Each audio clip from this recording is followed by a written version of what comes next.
ஏசு கிறிஸ்துவின் நாமத்தினால என்னுடைய அன்பின் வாழ்த்துக்கள்.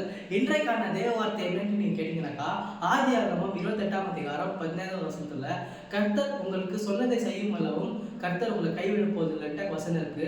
என்ன அர்த்தம் நீங்க கேட்டீங்கன்னாக்கா, உங்களுக்கு ஒரு நல்ல பிசினஸ் கொடுப்பேன், உங்களுக்கு நல்ல வேலையை கொடுப்பேன், உங்களை ஆசீர்வதிப்பேன், உங்களுக்கு நல்ல வீடை கொடுப்பேன், உங்களுக்கு லேண்டை கொடுப்பேன், உங்களுக்கு ஒரு நல்ல வண்டியை கொடுப்பேன், கர்த்தர் உங்களை பார்த்து சொல்லிக்கிறார் தராங்க.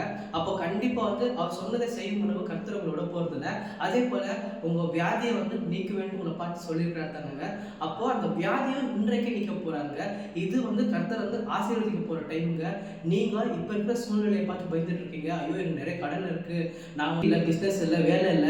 கர்த்தர் உங்களை பார்த்தாங்க சொல்லிட்டு இருக்காரு. எடுக்காம அந்த வார்த்தை நீங்க நினைச்சிட்டு இருக்கீங்க. கர்த்தர் உங்களை பார்த்தாங்க சொல்லிட்டு இருக்காரு.